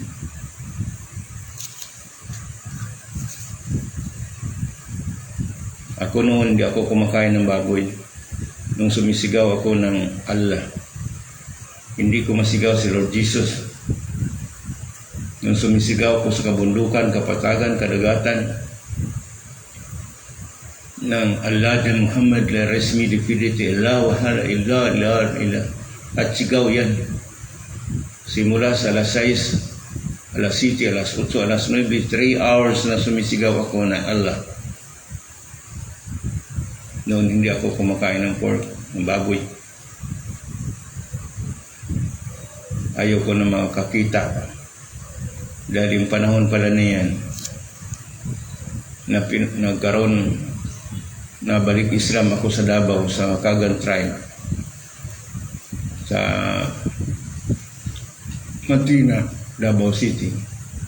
Pinadala sa Mika ang yung lumalabas sa bibig ko. Salita pala ni Ismail, the first prophet of Islam. Kaya Ismail ang pangalan ko sa balik Islam. Pero dumating naman ang panahon na nandyan ako sa tribo. Ritual naman ng baboy. Hindi pwede mag-ritual ako ng baboy na hindi ako kakain. Balik naman ako kain ng baboy. Dahil nakita ko ang kagalagahan. Unang binayaw sa Mindanao, kinuha ng sarimbar o parang spaceship. Ang hindi makakain doon sa kinatay ng matanda na baboy, hindi makasakay sa sarimbar or spaceship. Pagka dumating yung spaceship sa bansa natin, pagka nakaalis sila, may parusa ang buong daigdig. Pero ngayon, sabi ng mga apo, wala nang sarimbar, wala nang spaceship na pukuha dito. Kundi mismo ang daigdig natin, ang bansa natin, yun ang pinaka-spaceship. Dahil yung lahat ng matanda natin na dinala sa ibang planeta, ibabalik na dito. Dahil ito nga ang lupang pangako, ang bansa natin, ang lupang pangako, ang bansa natin na pinakamayaman sa buong daigdig. Ngayon lang isinisigaw natin na mayaman tayo sa buong daigdig at banal ang bansa natin dahil protected po ito ng IPRA law. Ang Republic Act 8371 nagkaroon ng Supreme Court in bank decision at nagkaroon tayo ng United Nations Declaration on the Rights of the Indigenous People. Dahil batas na po ito ng ating mga apo, mga ninuno natin, batas ito ng hangin, tubig, lupa at apoy. Kaya napakaswerte nating Pilipino na kinikilala natin sarili natin na tayo'y pinili ng Panginoong Diyos. Banal tayo na tao, banal ang bansa natin, at pinakamayaman tayo sa buong daigdig. Ano pang hanapin natin? Kailangan lang natin magkaisa, maging responsable tayo na Pilipino ng pagtagumpayan ng ating President-elect Ferdinand Romualdez Marcos Jr. itong bansa natin. Maging responsable tayo, magtulungan tayo. Huwag tayo sumali dyan sa mga illegal activities, lalo na itong mga scammer, lalo na itong mga economic sabotage. Magbayad tayo ng buwis natin sa gobyerno. Kahit sabihin natin pinakamayaman tayo sa buong daigdig, parang pinaka-equity natin na Pilipino yan, na magbayad tayo ng buwis sa gobyerno. Lalo na sa administration ni BBM. Paghandaan natin yan, at huwag na natin tingnan ang kasamaan. Kung sino man, anumang politika yan, kalimutan natin yan, sama-sama tayo para pag-unlad ng bansa natin, pag-unlad ng sarili natin, na through constitutional rights, ma-practice natin at indigenous rights through divine intervention. Dahil lahat ng batas galing sa preamble po yan. Maniwala tayo sa gobyerno natin, sumunod tayo ng mapayapa. Basta ito lang masasabi ko. Kahit anong kasalanan mo, patawarin ka. Pero huwag mo nang ulitin ang kasalanan mo. Magtulungan tayo. Spiritually at materially. Ang isip mo na responsable ka na, hindi ka na marunong tumingin ng mali sa kapwa mo. Pagka irresponsible ka, lahat ng mali ng kapwa mo, ng gobyerno mo, makikita mo yan. Kasi irresponsible ka. Hindi mo nakita sa sarili mo na irresponsible ka. Kaya ang bunga ng pagka-irresponsible natin, lagi natin nakikita yung mali sa kapwa natin, sa gobyerno, sa asosasyon. Kung gusto natin maging responsable tayo, sumunod tayo sa batas. Illegal to the government is illegal to God. Dahil ang gobyerno natin ngayon, may Republic Act 371, April 1997, na dapat i-assist ng gobyerno natin. Lahat ng batas inconsistent to Republic Act 371 na supersede, na repeal. Lahat ng branches of government mag-assist sa atin. Kung totoo tayo na Pilipino, totoo tayo na practicing customary law, ang gobyerno natin i-assist tayo. Kaya tayong nitibo, tumayo tayo sarili nating decision sa fair tribe all over the country. Magpakatotoo kayo. Nandito ang gobyerno ng ating bagong President-elect Ferdinand Romualdez Marcos Jr. na tutulong sa atin. Tutulong lang ang gobyerno. Pero hindi sila makakadesisyon sa jurisdiction natin sa tribo. Lalo na sa ancestral land. Administrative sila. Pero kung makita ng gobyerno na tayong manitibo, makadesisyon na, kaya natin dipinsahan ang ating bawat tribo, bawat bansa natin, maging leader po tayo ng kapayapaan at kasaganahan sa buong mundo. Iyan ang sabi ni President Marcos noon, this nation will be great again. Nandito ng anak niya na para ipatuloy ang magandang adhikain ng ating President Ferdinand Entralin Marcos Sr. Pagka hindi pa tayo magtulungan ito, niwala pa rin kayo sa ibang bansa. Niwala pa rin kayo dito sa mga foreigner na mga scammer, mga drug lord, mga economic sabotage. Niwala pa rin kayo niyan. Bahala kayo. Basta sikapin namin buong tribo, buong Pilipinas, bababa na mga decision maker na tribo. Hindi yung mga nitibo dyan na pasaway, na utusan ng CIP, utusan ng politiko, utusan ng mga rebuilding, utusan ng mga reliyon. Huwag kayo maniwala dyan, nitibo na yan. Dapat ang nitibo ang utos sa reliyon, sa gobyerno. Anong dapat gawin? Sila ang utos sa rebuilding. Sila ang utos sa mga klase-klaseng organisasyon. Yan ang totoong tribo na kaya yung desisyonan ang kanyang tribe. A tribe who is practicing customary law is a decision maker and a peacemaker.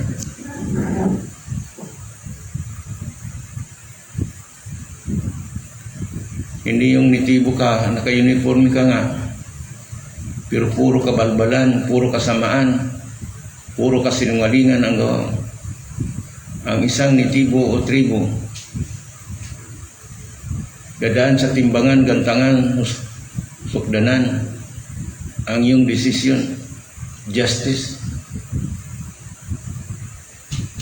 Huwag niyong gamitin ang IFRA para sa personal interest ninyo. Huwag niyong gamitin ang IFRA sa organisasyon ninyo, sa reliyon ninyo, sa political career ninyo. Huwag niyong gamitin ang IFRA. Dahil sumpa ito sa buhay mo. Sa government official, perpetual disqualification to any government position. Sa mga abogado, perpetual disbarment sa inyo for ignorance of the law. Hindi biro ito. Kayong binibiro nyo, tatawa-tawa kayo. Ignorante kayo sa batas. Republic Act 8371, Ifralo 1997. Sabi ng iba, bigyan mo ako gov niyang Ifralo na yan. Alam. Bigyan mo ako ng IFRA, babasahin daw niya, pag-aralan niya. Ignorante ka pala eh. More than 20 years ng IFRA, inosente ka pala. Pag-aralan ng IFRA. Ang IFRA po, pinikilala ang batas na hindi nakasulat, na panggobyerno ng Diyos sa simula at katapusan, Alpha and Omega. Pag-aralan mo. Pag-aralan mong hangin, tubig, lupa at apoy.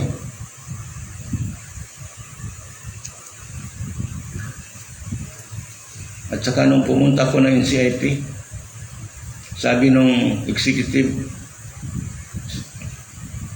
secretary, abogado, sabi sa akin, itong Federal Tribal Government, wala namang address ito.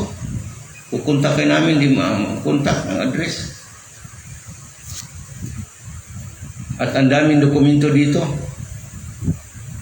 Kung ano-anong sinasabi niya sa akin. Grabe ang mga kasama na sinasabi sa akin. Na yung dokumento daw, hindi naman daw ano ng gobyerno. Hindi kinikilala ng gobyerno, ng NCIP. Tapos, katagalan sabi niya, sino ba itong Dato Higawan ito? Sinabi ko na ako, namutla yung executive secretary ni Kapuyan. Dahil marami na siyang sinasabi na masama against sa Federal Tribal Government. Sabi ko, ako si Carmelito Escudero, si Dato Higawan, Tribal Governor. Pakisabi mo naman dyan kay chairperson na Kapuyan. Nakabalik siya sa gobyerno dahil sa akin. Dahil binigay ni Noli de Castro na 10 million para sa tribal forces sa Mindanao na magkaroon ng bawat tribo ng sundalo na regular members sa armed forces. 10 million yan. Naka-floating siya noon kay GMA. dahil sa kaso nila ni Colonel Nobri. Dinala ko siya kay Secretary Reyes. Siya bali ang nakabalik sa serbisyo sa gobyerno. Alam niya yan, sabihin mo lang Carmelito Escudero. Namutla siya, sabi niya totoo yan. Ngayon, nakabalik siya sa gobyerno dahil sa tribo, sa tribal forces na maging regular member ang mga natibo, lalo na sa Mindanao. Pero pumili sila ng mga natibo daw. Sabi ko, hindi si Kapuyan ang pipili niyan.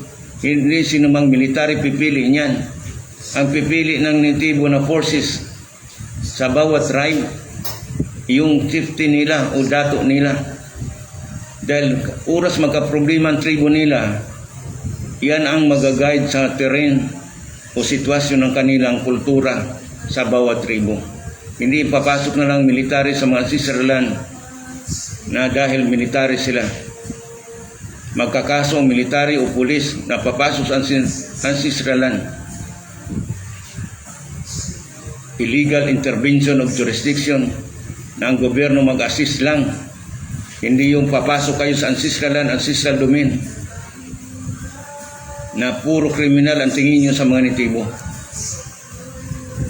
Dapat mayroong regular member sa armed forces na natibo para kapag dumating kay mga military o police, yung regular member sa armed forces na natibo, sila mag-guide. Dito po ang terrain. Dito po ang mga rebelde. Hindi namin kaya palisin rebelde dito. Yan ang magtuturo. Pero pinili yun. Military na pipili. Kaya may 40% ako, 40 na lang sa out of 400 ka. 40 lang sa akin. Sabi ko, hindi na ako, hindi man ako pipili niyan. Ang pipili niyan ay mga natibo, mga chieftain, kasi yun mag-guide doon sa kanilang tribo. Yan ang purpose ni Noli de Castro, Senator Noli de Castro noon. Hindi natupad, nasayang yung 10 million. Tapos ngayon, magti-training ang wala pa rin yung 5% quota. Kung sino pa rin malakas sa military, yun pa rin natatanggap. Paano natin mabigyan ng hustisya ang tribo? Sayang yung binigay ni Senator Noli de Castro ng 10 million. Request ko po yan kasi problema ko ang bawat tribe. Napaka dumating ang military, basta pasukin na lang ang tribo, ang kabundukan na walang pahintulot ang dato. Tingnan mo yung kaya sabi ko sa executive secretary, sabihin mo lang Carmelito o Lito Escudero. Itong si Dato Higawan Hulagayan. Kaya namutla siya. Tingnan mo yan. Hindi recognize ang federal tribal government. Itong Dato Higawan, walang address kahit ano, hindi makontak. Talagang walang kong address. Bakit may address ba yung hangin? May address ba yung lupa? May address ba yung apoy? May address ba yung tubig? Kahit saan ang address ko, walang problema yan dahil batas ang kalikasan yan. Kaya nadidismiss ang kaso lahat sa Supreme Court for non-jurisdiction. Dahil ang gobyerno, administrative lang. Kahit Supreme Court pa, judiciary will only assist, protect the rights of the indigenous people. Kaya sumulat ang Department of Justice sa akin na doon sa request ko for a judiciary system na lahat ng kasos ancestral land all over the country, ancestral domain, ibalik sa tribal judiciary system to address the Republic Act 371, April 1997, and to avoid lapses of IFRA. Lapses of IFRA is criminal and impeachable to the government position, perpetual disqualification to any government position, to the lawyers, perpetual disbarment for ignorance of the law.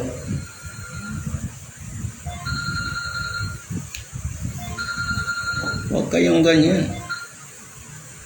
Yun ang sabi ni Lord Jesus, kung anong nagawa ko sa daigdig nito, higit pa magagawa ninyo. Kung anong nagawa ni Higyawan sa bansa natin, higit pa rin ang magagawa ninyo.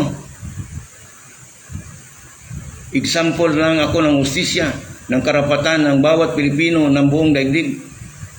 Example lang ako. Kaya sa lahat ng Kristiyanos, sabi ni Lord Jesus, kung anong nagawa ko sa daigdig nito, higit pa magagawa ninyo. Ako rin na Pilipino, Dato' Higyawan, kung anong nagawa ko sa bansa natin, higit pa rin magagawa ninyo. Bakit kayo natatakot? Ganon ang isipin natin. Huwag mong minusin sarili mo. Mininos mo sarili mo dahil hindi mo alam ang constitutional rights mo. May indigenous rights pa na panggobyerno ng Diyos sa simula at katapusan. That will give justice all of us Filipinos na will be liberated from injustices sa bansa natin, sa relihiyon o sa mga asosasyon, sa mga foreign intruders. Maliberate tayo from injustices. Kaya diplomat ka, hindi ka basta hulihin, hindi ka pwede pakulong kahit may warrant o baris ka pa. Dahil lahat ng branches of government will only assist, protect the rights of the indigenous people. Indigenous people are practicing customary law na gobyerno ng Diyos sa simula at katapusan, Alpha and Omega. Mahirap maintindihin yan. Kasi mahirap mo maintindihan kaya sanay ka ng mga injustices. Relihiyon ka man, asosasyon ka, gobyerno ka man, sanay ka ng injustices. Sanay ka sa ugali ni Barabas. Mas madali ang pira kung sinungaling ka. Madali pumatay ng tao. Walang karapatan ang tao pumatay sa kapwa niya tao. Dahil ang buhay natin ginto sa karena ng Diyos. Dahil darating tayo sa panahon na hindi na mamatay ang tao kung nabawi na natin. Nabawi natin ng Panginoong Diyos dahil ang mga anak ng Diyos sa unang panahon hindi na mamamatay. Namamatay tayo ngayon, nagka-problema tayo sa injustices dahil sa mananakop sa bansa natin. Kaya pasalamat tayo sa Republic Act 8371 April 1997 na binigyan ng kasiguruhan ng kaligtasan ng material natin. Kaligtasan sa buhay na walang hanggang, binigyan ng kasiguruhan ng April Law will give justice to our country and to the rest of the globe.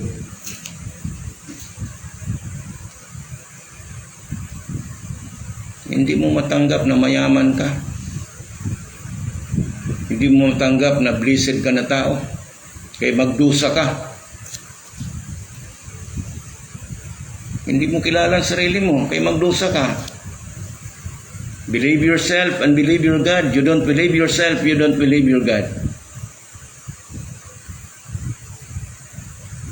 Mutuo ka sa imong kagalingon para mutuo ka sa Diyos nimo. Maniwala ka sa sarili mo para maniwala ka sa Diyos mo.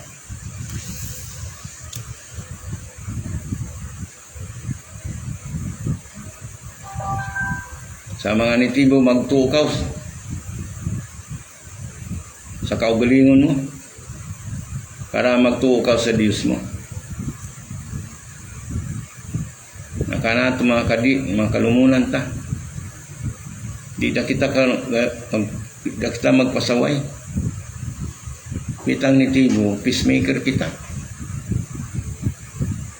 Dili kay troublemaker kita. Decision maker kita, mga kalumunan kong mga lumad, mga nitibo. Yutang saan kita.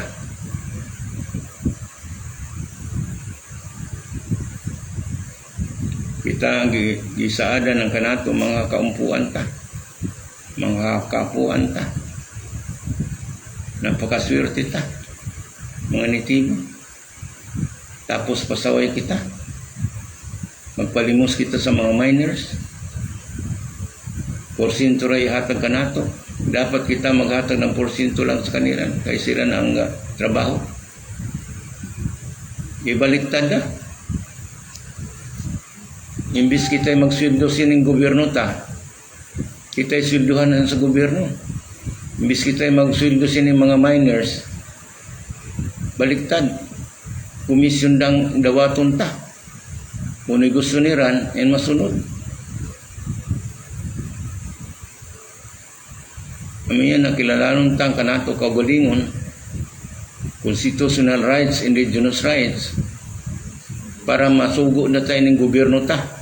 Kita'y magsugo sining mga DNR, local government, kita'y magsugo siyan.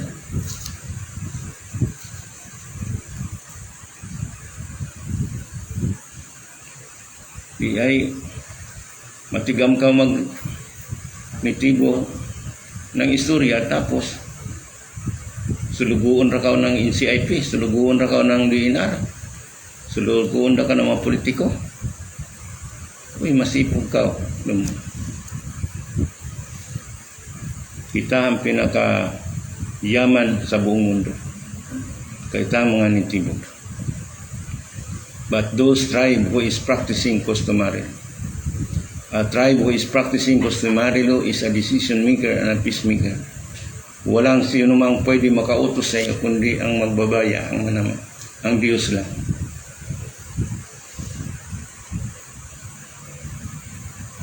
Muna pasalamatan nato, una ang atong magbabaya, manamata, Diyos sa simula at katapusan.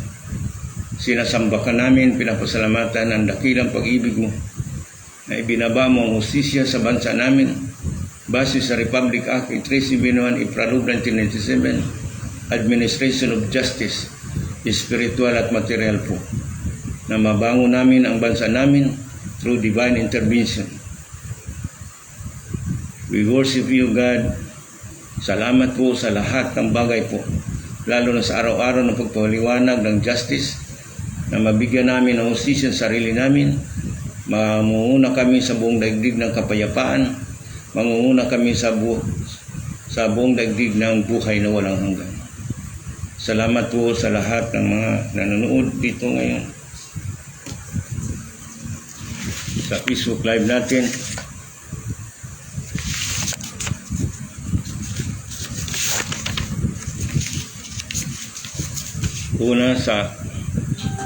Una sa lahat, sa pamilya ng ating President Rodrigo Roa Duterte, sa buong pamilya mo, sa kanyang anak din, Vice President-elect Sara Duterte Carpio, sa buong pamilya mo rin, kay President Marcos Ferdinand Idralin Marcos Sr., sa buong pamilya mo, sa anak mo kay President-elect Ferdinand Romualdez Marcos Jr., sa buong pamilya mo din, sa lahat din ng Escudero family, Icleo family, Cabral family, Simplicio family, Romualdez family, Idralin family, Chua family, De Leon family, Sanchez family, Plaza family, Elpidio Rosales family, Kuya Sane Domingo family, kay Marilo Dasal family, Dionisia Abayata family, Renante Mabalo family, Adelpa Sidel family, Elisabeth Roasa family, Villamor Tamay family, sa mga Bernalti family, Campos family, Alameda family, Nieva family, Tolentino family, Franco family, Bilia family, Cinco family, Andabatan family, Tahil Ibrahim family, Bausa family, Arnold Dagutin family, Bae Lourdes Infante family, Bawan family, Bartamento family, Balin family, Marias family, Olianis family, Flores family, Ibrahim Samaan family, Dennis Cabada family, Analita Roasa family, Engineer Cyril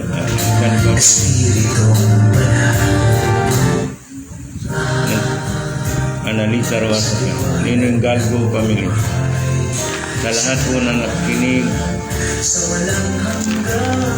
Salamat kami, Ama, itong oras nito na binigay mo sa amin.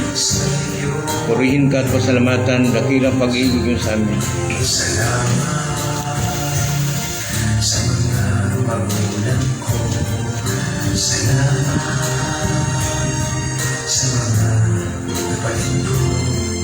Salamat sa lahat ng kaibigan ko. Salamat, salamat sa iyo. Walang hanggang pasasalamat. Ang sa'yo'y aming sasambitin. Maging sa huling sandali ng aming buhay, pasasalamat sa'yo'y walang hanggan.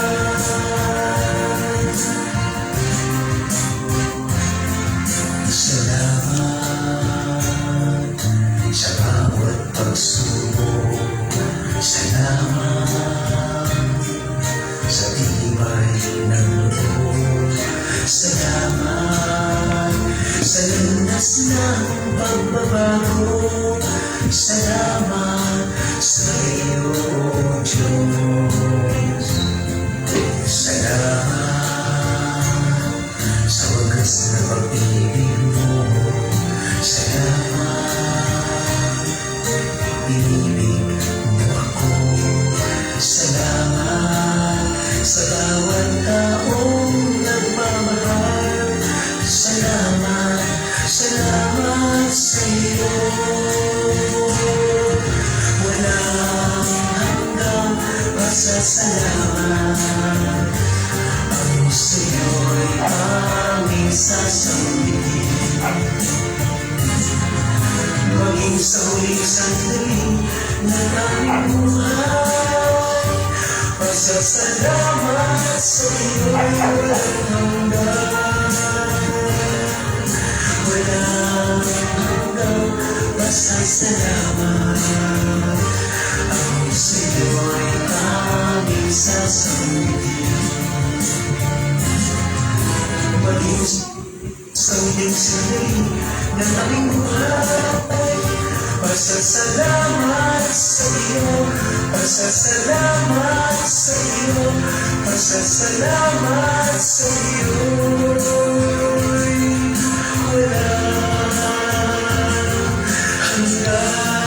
Salamat kay Norma Monteruna.